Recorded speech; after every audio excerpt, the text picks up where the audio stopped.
Hi, my name is Camilla Banda and you are welcome to the Possibility Series. The Possibility Series is a podcast that's going to be dedicated to helping young people understand how they can make impact with regards to economic development by their contribution through entrepreneurship.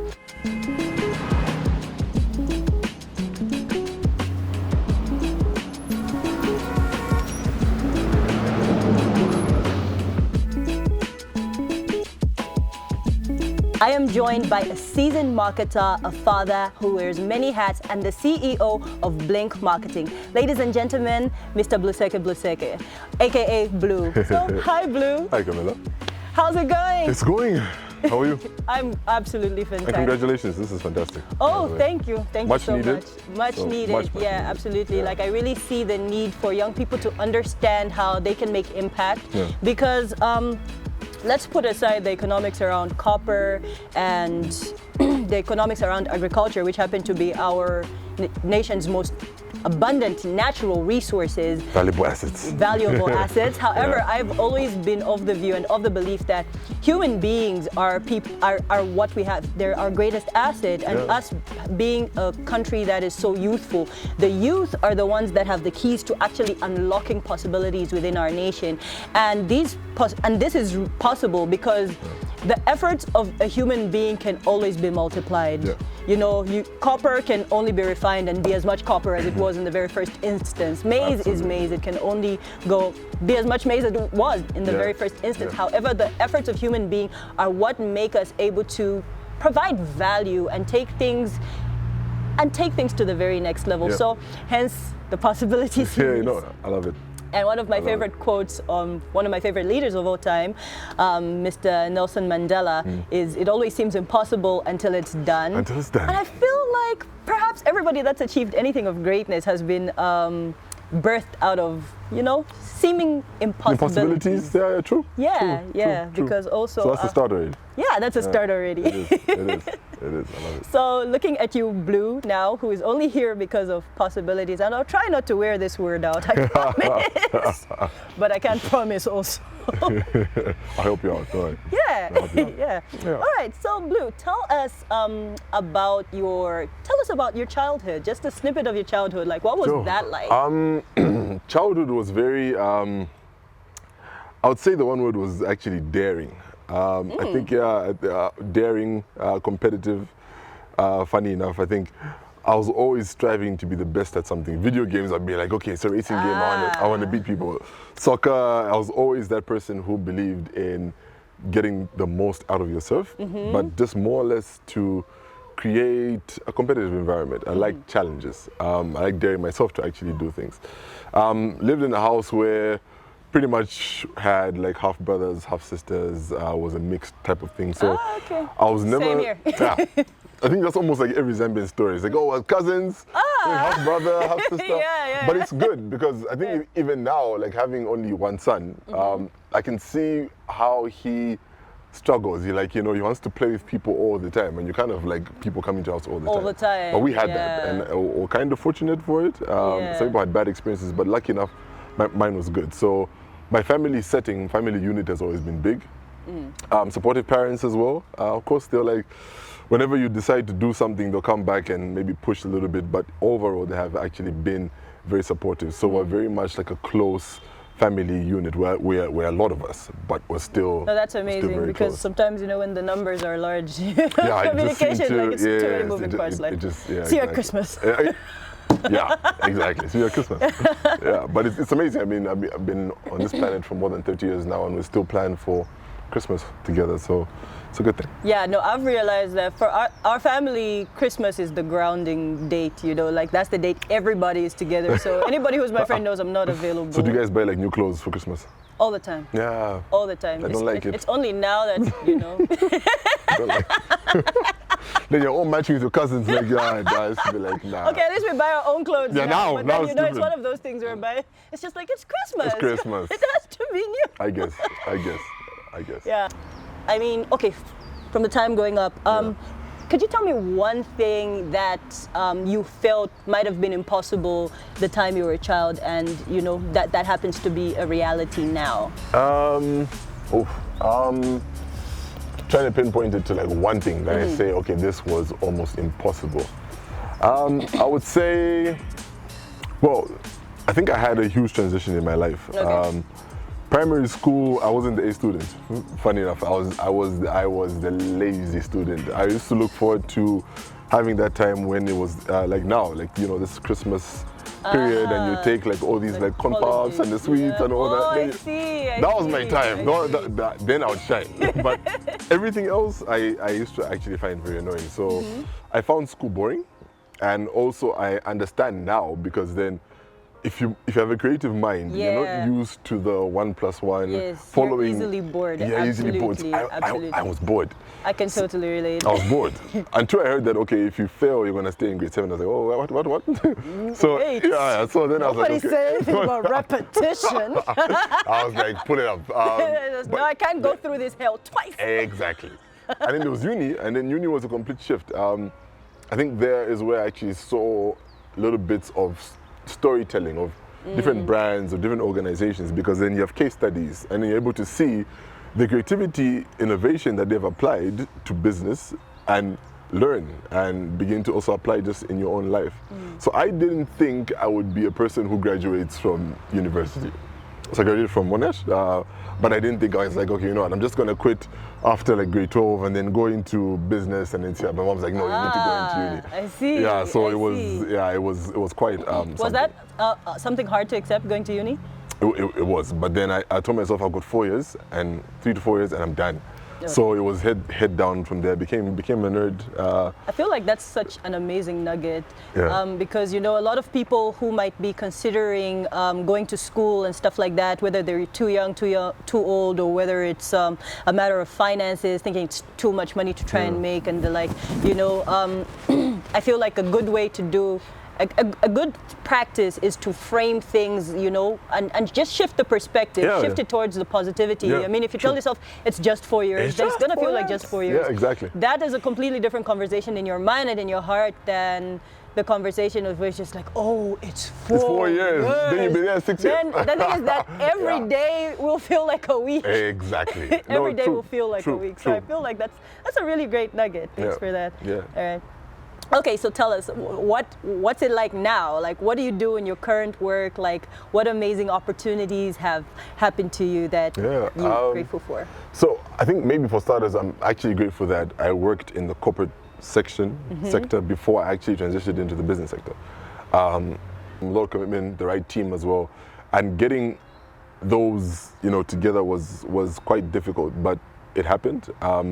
At the moment, we've served more than 5 big corporates, and this is within like a year of existence. And for me, that was like the big thing, to say that we need to get to that level. Even like mid-tier SMEs, we served quite a number. So it's been a year of growth, of learning. It's like you're learning, you're growing, you're still making mistakes, you're still getting up, you're still, but it's been good. It's been interesting, it's been a challenge, but it's also been a breakthrough. Who I was last year, and I left the corporate world last year on the 23rd of December, and now going to 23rd. You want to name drop? You want to tell them who you were? So, yeah, I was with Zanako Bank, Zambian Commercial Bank, and then I left them 23rd of December. I was head of marketing there. Prior to that, I was at MTN. So I love how you like just head of marketing there. yeah. No, because it's bigger. I feel like what I'm doing now is a whole lot bigger, because head of marketing at Zanako, I wasn't necessarily creating jobs for the youth, for the young people. CEO of Blink now, founder of Blink, we've got 14, 15 people who are on the team. In Lusaka alone, we've got temporary people who head like our activations and all, and those are 40.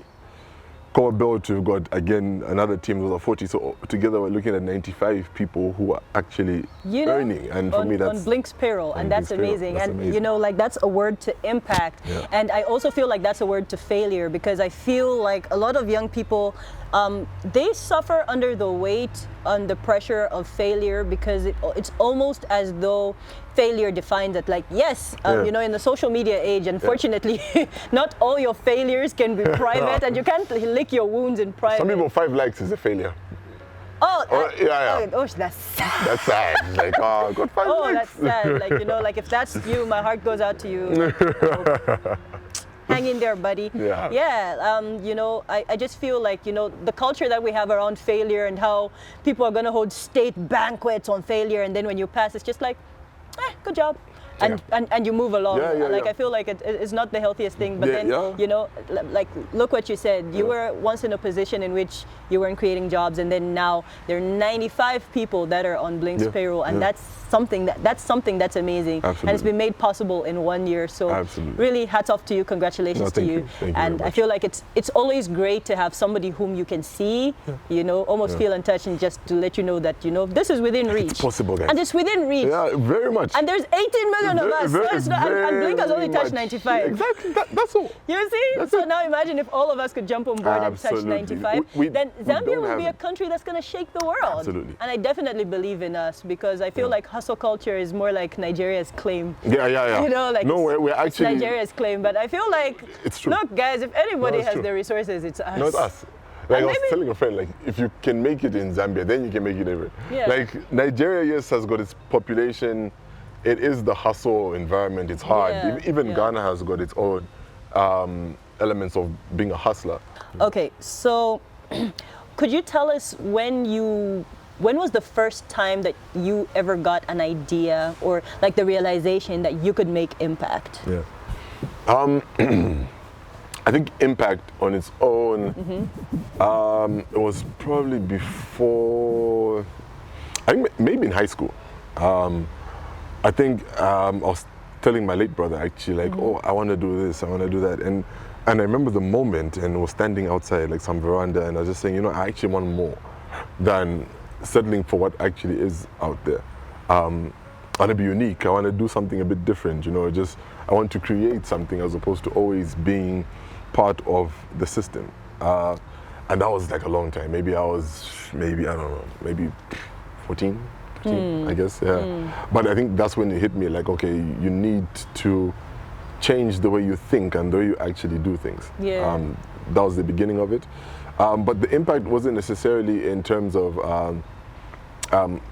entrepreneurship. Entrepreneurship was there. I think at that age already, I knew that you cannot pull up in a Lamborghini through working for a corporate. Unless you're stealing their money. But you can't.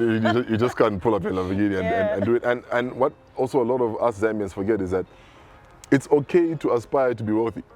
Like, there's nothing wrong with it. There's this whole, like, you know, humility and poverty, like, oh, you know, like, they're in tandem. It's just like, but you can't help anybody when you're poor. And then you see someone in Roseway say, like, Satanist.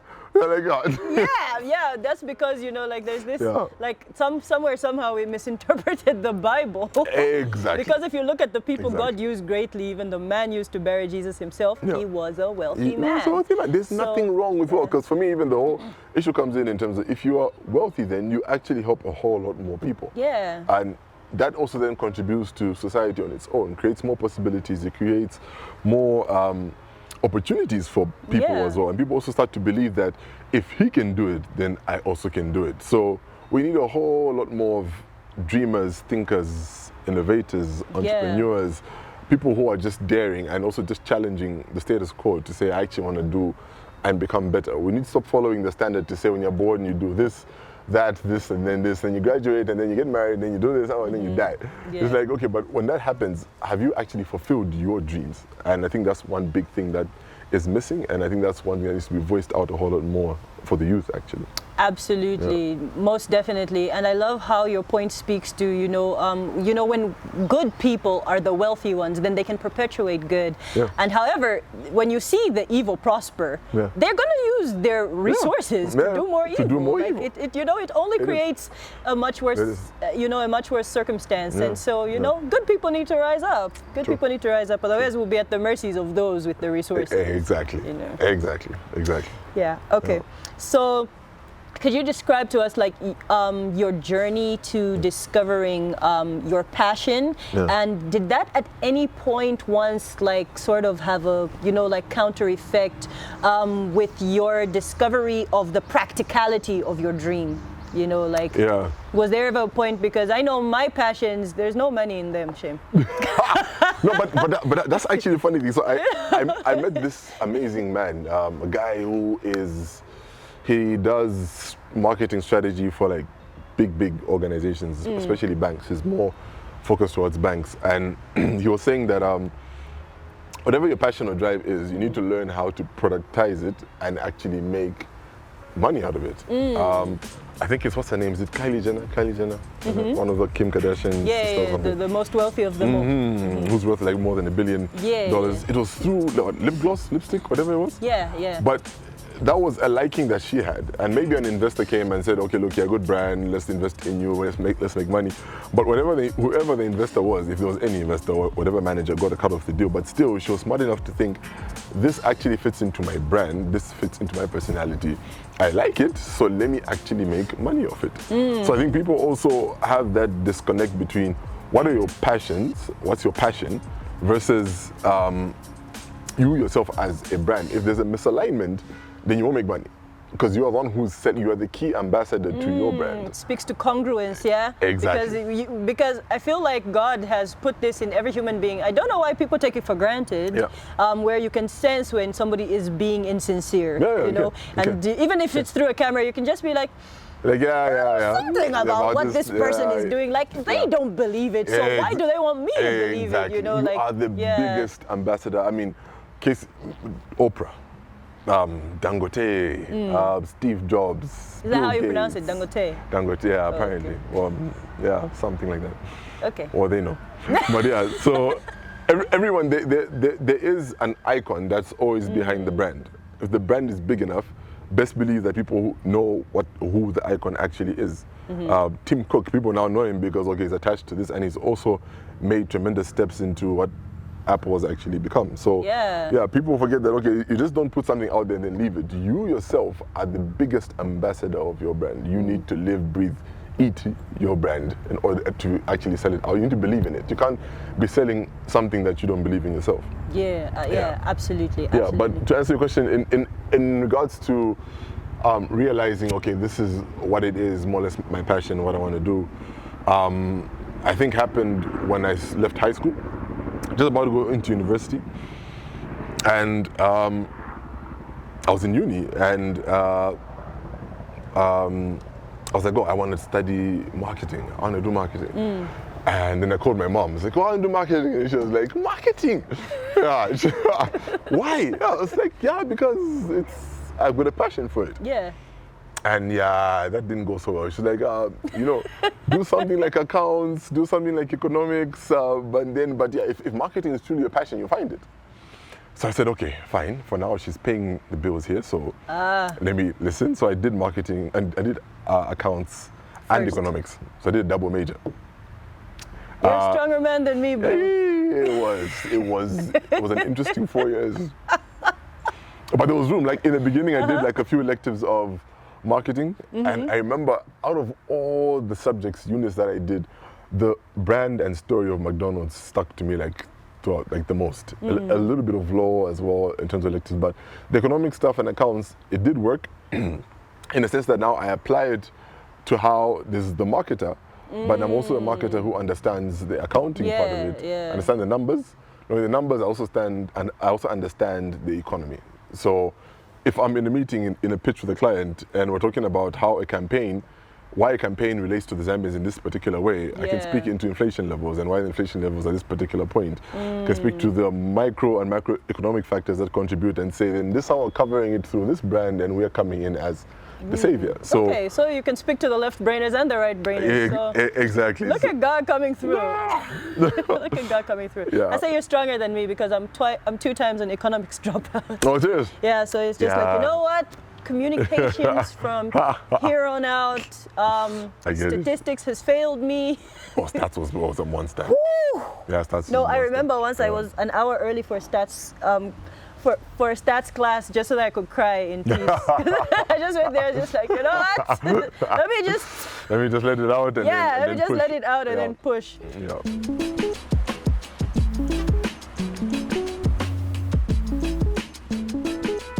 Here I am, you know, like in my current field of study, I haven't gotten anything less than a B+, and I'm just like, Yeah, it worked out. Yeah. But then, no, I mean, for those younger people who, I mean, I wouldn't encourage this because, you know, at least God blessed my family enough that I could, you know, go to school and go back again and go back again. But then, you know, for those, I mean, if you only have that one ticket out, then use it. It's only 4 years. It's only 4 years. Do the most. Around bringing out, selling the fashion industry in Zambia. It's called Winner Circle Association. So there was that, and also started doing something in trauma that they had the first, like, how can I put it, like, you know, like a show, like a festival almost. I think that was the first event that I kind of ran from the back end. So already then I started to just, you know, learn and grow into it. Then from there, went into MTN, and MTN, I literally experienced every pocket and element of marketing that has to do with marketing, both from the Zambian environment and both from the South African environment. So it was from business intelligence to customer experience, product design, media buying, media relations, the media agencies. It was everything. So I was all over, making sure that I am literally just tapping into everything, just so I best understand that this marketing. But people need to understand there's different pockets and elements of marketing. Absolutely. So yeah, it was a good ground. So when I learned everything is when I said, let me now apply what I've learned. So shifting from there into Zanalco, I was like, okay, now let me apply. And it made sense. Like, okay, all your learnings have now been able to transition this brand into the sleeping giant, and let's awaken the giant and make it bigger than it actually is. So also that on its own was more or less, for me, was a wake up, also like an aha moment, like I can actually do it. I've created a brand, recreated a brand. If I can do this, I can create a business, because then it's a lot harder to recreate a brand, because you have more politics than you do with your own business, because your own business, you are the dictator of a particular business. You're the one who's bringing down the politics. So I think that you are the Constitution. You are the Constitution. So I think that was the major transition into marketing. It's more or less when I got into work, and then beginning to just pick up those pieces and apply them. All right. So like your formal area of study is not what you're doing now. No. All right, I love that, because I feel like that's the story of every Zambian professional. And you know, I feel like a lot of times there isn't too much hope, especially when you find yourself falling into an area that you're not too passionate about, because a lot of people might be thinking, oh my goodness, you mean it's another 4 years to get into what I really want to do? You know, is my girlfriend gonna understand? Is my wife gonna understand? You know, but I really love how opportunities line themselves up, and eventually, you know, you are where you are today, and you know, it's where you always knew you would be. Yeah, true. All right, so my question to you following up on this would be, when did you, like, what's your journey been like towards like the discovery of purpose? Because I can see for you, like, it's, you know, Blink is not just about the numbers. You know, it's not about the numbers in the bank. It feels like a very purposeful business, which is very okay. Like, there's nothing wrong with having a business just for bank. Absolutely nothing wrong with it. I don't hate on it. No, like I said, like aspire for wealth. Aspire for wealth. But what's been your journey towards creating a purposeful business? Like, what were some of the internal realizations that came to you towards your discovery of purpose? A number of things. So even on Twitter, I started this thing called Just a Tip. So it's just a tip about business, pretty much. And there's so many things, so many learnings, and the journey of business itself. But the biggest one that I'm even still dealing with today is you can't let go of that business so quick. It's like a child. You need to go through that baby process, teething process, crawling process, walking, running, and then know when they are ready to actually graduate from a child and going into like a teenager. So there are many times when you think, okay, we've done this, we've got this client, we've done this, so let me let go of this. And then 2 weeks it's running smooth and it just falls flat on its face. So I met another entrepreneur, and he was like, you know what? He said, for the next 5 years, be prepared to be the hardest working person in your business. He said, if you're not doing that, your business is going to fail. So for me, taking that into account, I think I sleep on average 4 hours a day, because I'm like on people's cases. I need to know what is going on, when it's going on, if someone drops the ball. Yeah, I've noticed you communicate early, though. Yeah. And usually I'll just be like, most people wouldn't. Yeah. So, no, but that's amazing. I feel like that's amazing. That might even be a wake-up call to me because, it's just like, yeah. Don't let go of it too soon. At the end of the day, like if I'm not thinking of it as like an actual human child that would need my attention, only up until they gain a certain level of independence, then that's when I can, go back. Then I'm not giving the child much of a chance to survive. There you go. Wow. And a person will never take care of your child the way you can. So you can say, okay, you do it, but then they haven't been through the sacrifices, they haven't been through the struggle. They don't have that determination that you do. So they have their own aspirations, own dream, which is okay. But then if you are pushing your own agenda, you need to be the pilot of that particular plane. You need to actually land the plane, and then when people figure out how it's actually being done, then you begin to teach and then again allow them to actually take off. Oh, this is true. And in the most recent business breakfast I was in, I think, Mr. Chibamba Kanyama said, you see, the founder of the company sets the tone. Yeah. And this is how come Elon Musk sleeps on his premises. Because, when people see the boss, and it's just like, okay, the boss has no life. Actually. No, serious. Like Blink is going to be on the farm, and then my house is going to be like somewhere the same. Yeah. So I'm like, it's that is it, because if you are slacking, your team slacks. And I realized that maybe like a quarter of the way in, like, okay, I come at this time, so I don't like traffic. So I start work from home very early in the morning. It's peaceful, it's quiet. There's no one barging into my office. I'm able to delegate, do the tasks that I need. So I make a list of what I need to do, and then who is actually doing them. Go back, what was actually promised to be done yesterday, what have we actually achieved? So what are we then carrying on to today, and why have we then carried on stuff? So meaning there's like a problem somewhere.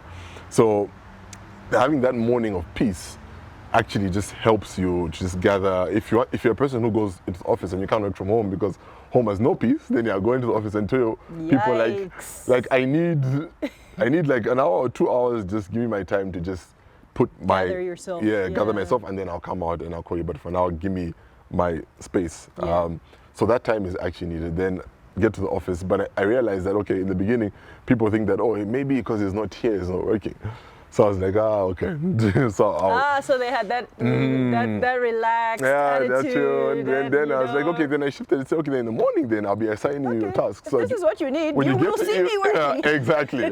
So it kind of shifted, but it's also understanding your team and pressure. And I 100% believe that. You see, it's like when you're running out, if you're in the front, you're controlling the pace. You create a gap, they need to catch up. Create a gap, they need to catch up. So I'm constantly trying to create a gap, but also to be able to create a gap, Camilla, you have to take care of yourself. You have to eat well, you have to exercise, you have to live well, healthy mindset. You need to create like a balance, not diet, but a balanced lifestyle. You need time to switch off, to unplug, to have a drink. If you don't drink, have tea, coffee, visit, I don't know, nature. Do what eases your mind. Then get back to it. But you always need to reset. If you don't reset, you burn out and you lose the pace. Yeah, absolutely. I love your point about, like easing up, because a lot of times people don't understand that we work under pressure. So you're under a lot of compression. And so it's very important to also prioritize decompression, just time when you can. Absolutely. So even one of the biggest struggles has been the transition. It's thinking like, okay, then how do I move from having that corporate mindset to now having an SME mindset? And that has been, it's and from corporate, you're controlling the budget for the corporate, you're not controlling your own money in a sense. Blink, I'm like controlling your own money. And luckily I had a CEO at the time, Henk Mulder, one of the greatest CEOs I actually worked with. He was like, even if you're in marketing, always treat the marketing budget as though it's your own. Like always. I had another CMO, MTN, he was like, always get the most value out of what you're actually doing. So even for then, even if you're given a budget of X amount of millions, you need to understand how do you bring it home? How do you create more value, the best value for your organization? So that also just carried on. It's been challenging, but pushing. But a lot of businesses also, another thing that has been the struggle is learning to prioritize your people. I've seen a lot of SMEs in Zambia, they get paid by a client. Let's say they get paid 500,000 kwacha. They're like going to buy a BMW. Okay, fine. Buy a BMW. But if your staff are not paid and they see the BMW, they are going to lose that drive, that focus, because you're showing them that me looking in a certain way, looking good matters more than you guys. So you always need to put your team first, because your team are what bring in the Absolutely, money. And I feel like employers really need to learn this. Like we'd think it's common sense, but it's not as much common sense simply because of how many young people come to me and tell me that their bosses have done this. Because I'm just thinking paid for 3 months. Because you may be looking at it like I have unpaid salaries, which is your perspective. However, this person's perspective is like I am not able to feed my family and I'm living off of debt for the next 3 months. Exactly. You know, you may by be the time I get paid, it's all gone. Yes, by the time I get paid, it's all gone because debt has a way of finishing messing money. you up. I don't understand it. Like, it's, I really feel like debt is a spirit. But I also, I really bind love the spirit of debt. We bind it in Jesus' name. I really love what you said about making your money deliver the most value, because it's not the value we look at. And actually, employees can create 10 times the amount of value once they feel appreciated. Anyway, this has been my pain. You know, I've worked in majority communications roles, and also, you'd have no idea how much you've helped me, because I've also gone from corporate to SME. Transition.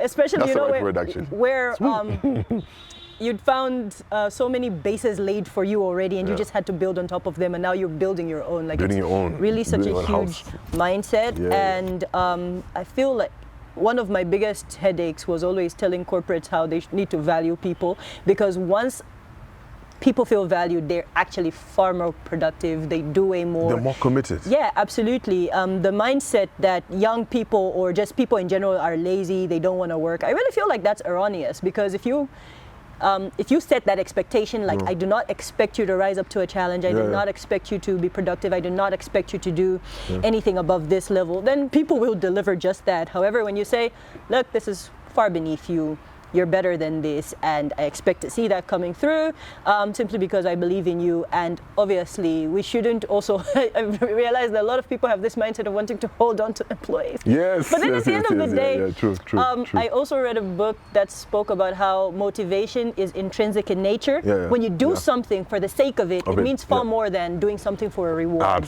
So if I'm doing a good job just for the sake of doing a good job, it is always far more motivational than me doing a good job because I'm gonna get X at the end of the month. So, and that's a good point, because you spoke about that belief and motivation. A lot of organizations, of SMEs, sadly, don't have values set for their employees. A lot of them that are even big, you ask them, oh guys, what's your mission, what's your vision? They're like, okay, what are your employee values? They're like, so what are your employees living by? Every Tuesday, 11:30, we actually go through mission, vision, values. It needs to stick. We call it our heartbeat. I love that for you. I really, you know, as a communications person, I'm just like my heart's so happy because we're always singing this song to clients. It's just like, and they don't get it. And they're thinking like, no, you're just being, you know, like we just want to make them money. Being a soft person. This is hard stuff. No, true. But they don't get it, but they will get it. I'm so happy for your employees. You have no idea. No, thanks. You guys, you have it good, trust me. No, they probably know it. They know. I actually don't, sometimes I'm like, you guys are spoiled. They're spoiled. Yeah, they're spoiled. They're spoiled. No, but it's good, you know? It's good spoiled. Spoil them, I feel like the aspiration of every parent, and you know, seeing that Blink is your baby, you know, the aspiration of every parent is, you know, to be able to spoil their children. So spoiled. So, you know, if everybody can be happy in the equation, why not? Exactly. You know, but I'm actually glad you mentioned that, because there's a lot of things people speak about, how a company is their baby, but you also need to know when your baby has grown out of being a baby, because if you continue to baby your business like a child, it remains a baby. So you need to figure out, when do you stop babying it and also allow the business to grow. And get to its, when does it get to its teenage adult, and then you're like, okay, you're now an adult. You know, like, handle yourself. Yeah, handle yourself. Handle yourself. Tell me what to do. I love that. I love that. And you know, like, that's such a rich point, because, you know, black businesses, it's not too many black businesses that go past generations. Usually it dies with the founder. And that's the saddest thing, because I feel like the many nations that we would say are far ahead of us economically simply have generational businesses. Everybody builds something that's big enough to house many others and to be passed on to the next generation without wastage, and the next one and the next. And I've always, I feel like this is something that a lot of us Zambian people, like, this is a great possibility that we all need to aspire to, just to have businesses that can withstand the test of time.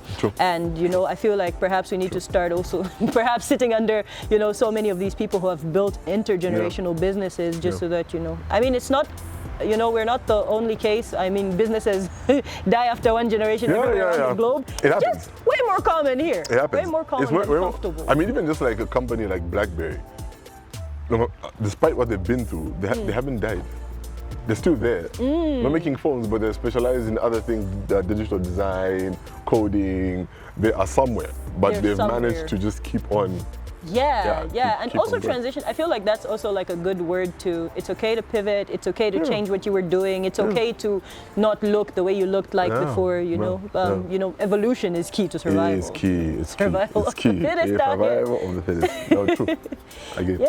All right, so do you have a personal vision in terms of Zambia, and what do you, what do you see, how do you see young Zambians looking, let's say, give it 30 years from now? Oh, wow. Meaning my son will be 33. Honestly, it will be a place, I feel like in the last year, three years, in the last 3 years, more I think in this last year, there's been a huge kind of like growth spurt of young people. I think there are generations that have this whole social media focus, right? And you want to appeal to people in a certain type of way. And then there are those who are realizing that before you even get to that and be able to pose on social media in a Mercedes, you actually need to be able to afford it and post your own Mercedes. So I think in the next 30 years, we'll have bigger, better entrepreneurs in Zambia. Part of the vision of Blink is to actually expand across Africa. But in the next 30 years, I see a lot of Zambian companies going outside Zambia. Because then Zambia is actually a good starting ground. And like I said, if you make it in Zambia, you can make it anywhere. So if you're able to then kind of position yourself here, bots shouldn't be a problem. Zimbabwe got its own issues, but depending on the business that you're in, it shouldn't be a problem. Just expanding, even beyond Africa itself. Like, let's get into the Middle East, let's get into other places. The South African companies that are in Dubai, for example, and it's not difficult.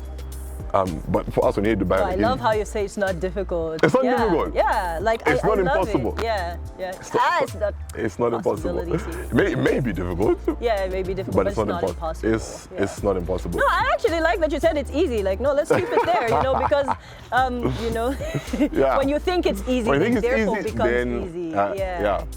So it's not difficult. All right. So I would like you to tell us, this is our final question. It's been an amazing conversation. What do you feel are open spaces right now that young people can take a part in? Just in general, like in right now, business, like where can, in terms of business. So the next company that I'm looking to set up is actually based on tech. So there's Blink, but then there's also a tech company that's coming up. And why tech is because there is a huge gap in it. Go to Silicon Valley, go to California, go Singapore, go to Dubai, China. You then realize how far behind we actually are. But I feel as much as there's a lot of tech that's coming into Zambia, foreign, it's not specifically designed for Zambians. So there is that gap. Of course, in terms of algorithms, it will then come into, okay, Zambia works like this, so here. Yeah. But I feel like a lot of young people then are exposed already to a lot of tech in their upbringing, especially in the last two generations. So tech for me is a space that is untapped. It's still got a lot of challenges. We're still calling in foreigners to come and help us out with issues to do with tech, but we can actually do it. Design, for example, robotics. There's like space programs that we've heard of that people are trying to get into. Finance, space is another thing. But there isn't much focus that is being put around the tech part of it. Rural areas, I can say, okay, rural areas, they use like the basic phones, fine, but in the next couple of years, the same 30 years that you're talking about, it will be smartphones because day by day, they are more affordable. Yeah, you're right. Yeah, so if the right. majority of Zambians are going to be on smartphones, then, and we know that a smartphone, like I was asking someone the other day, would you buy a phone that didn't have Facebook, Twitter, Instagram, WhatsApp? Probably not. Yeah, then, so meaning just removing those elements, that means already the smartphone that we use becomes basic. Yeah. But then of those, if you listen, then you're looking at companies that are all owned by Americans. So we can add in TikTok now. Yeah, but then there's no African company, even. For, like, so look at Zambia, there's no African company. So I feel there's a lot for us, a lot that we can actually do around the tech space because it's untapped, and I think I would encourage every young Zambian to start to invest in that.